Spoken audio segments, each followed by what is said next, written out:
Adam Mickiewicz, 1798 to 1852.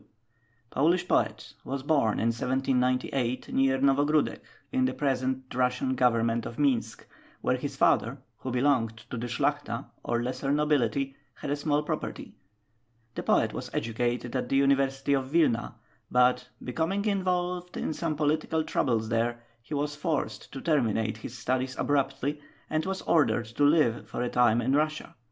He had already published 2 small volumes of miscellaneous poetry at Vilna, which had been favourably received by the Slavonic public, and on his arrival at St. Petersburg he found himself admitted to the leading literary circles, where he was a great favourite, both from his agreeable manners and his extraordinary talent of improvisation. In 1825 he visited the Crimea, which inspired a collection of sonnets, in which we may admire both the elegance of the rhythm and the rich oriental colouring. The most beautiful are The Storm, Bakhchiserai, and Grave of the Countess Potocka. In 1828 appeared his Konrad Wallenrod, a narrative poem describing the battles of knights of the Teutonic Order with the heathen Lithuanians. Here, under a thin veil, Mickiewicz represented the sanguinary passages of arms and burning hatred which had characterized the long feuds of the Russians and Poles. The objects of the poem, although evident to many, escaped the Russian censors, and it was suffered to appear, although the very motto, taken from Machiavelli, was significant: Dovete adunque sapere come sono 2 generazioni da combattere, bisogna essere volpe e leone. This is a striking poem, and contains 2 beautiful lyrics. After a 5 years' exile in Russia, the poet obtained leave to travel. He had secretly made up his mind never to return to that country or Poland, so long as it remained under the government of the Muscovites. Wending his way to Weimar, he there made the acquaintance of Goethe, who received him cordially, and, pursuing his journey through Germany, he entered Italy by the Splügen, visited Milan, Venice, and Florence, and finally took up his abode at Rome. There he wrote the 3rd part of his poem Dziady, the subject of which is the religious commemoration of their ancestors practised among Slavonic nations, and Pan Tadeusz, his longest poem, by many considered his masterpiece. A graphic picture is drawn of Lithuania on the eve of Napoleon's expedition to Russia in 1812. In this village idyll, as Brückner calls it, Mickiewicz gives us a picture of the homes of the Polish magnates, with their somewhat boisterous but very genuine hospitality.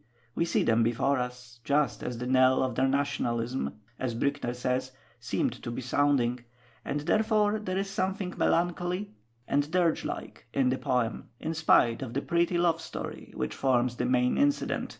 Mickiewicz turned to Lithuania with the loving eyes of an exile, and gives us some of the most delightful descriptions of Lithuanian skies and Lithuanian forests. He describes the weird sounds to be heard in the primeval woods in the country where the trees were sacred. The cloud pictures are equally striking. There is nothing finer in Shelley or Wordsworth. In 1832 Mickiewicz left Rome for Paris, where his life was for some time spent in poverty and unhappiness. He had married a Polish lady, Celina Szymanowska, who became insane.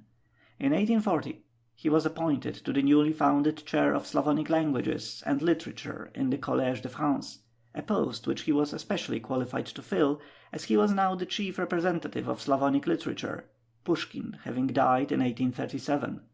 He was, however, only destined to hold it for a little more than 3 years, his last lecture having been given on the 28th of May 1844.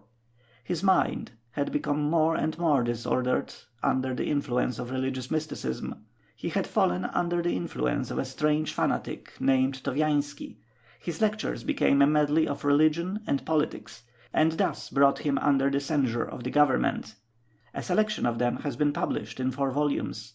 They contain some sound criticism, but the philological part is very defective, for Mickiewicz was no scholar, and he is obviously only well acquainted with 2 of the literatures, that is, Polish and Russian, the latter only till the year 1830.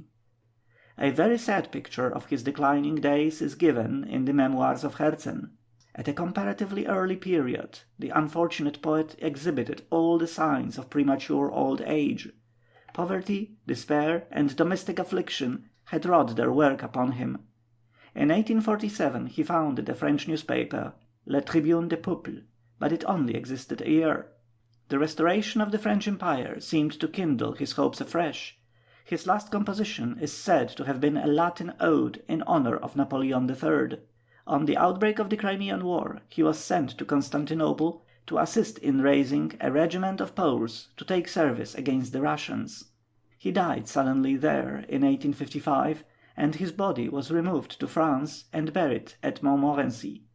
In 1900 his remains were disinterred and buried in the Cathedral of Cracow, the Santa Croce of Poland, where rest, beside many of the kings, the greatest of her worthies. Mickiewicz is held to have been the greatest Slavonic poet, with the exception of Pushkin. Unfortunately, in other parts of Europe he is but little known. He writes in a very difficult language, and one which it is not the fashion to learn. There were both pathos and irony in the expression used by a Polish lady to a foreigner, "Nous avons notre Mickiewicz à nous." He is one of the best products of the so-called Romantic school. The Poles had long groaned under the yoke of the classicists, and the country was full of legends and picturesque stories which only awaited the coming poet to put them into shape. Hence the great popularity among his countrymen of his ballads, each of them being connected with some national tradition. Besides Konrad Wallenrod and Pan Tadeusz, attention may be called to the poem Grażyna, which describes the adventures of a Lithuanian chieftainess against the Teutonic Knights.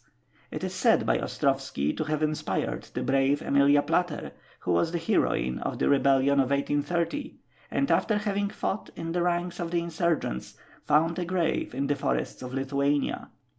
A fine vigorous oriental piece is Faris. Very good too are the odes to youth and to the historian Lelevel. The former did much to stimulate the efforts of the Poles to shake off their Russian conquerors. It is enough to say of Mickiewicz that he has obtained the proud position of the representative poet of his country. Her customs, her superstitions, her history, her struggles are reflected in his works. It is the great voice of Poland appealing to the nations in her agony. End of Adam Mickiewicz, by Encyclopaedia Britannica.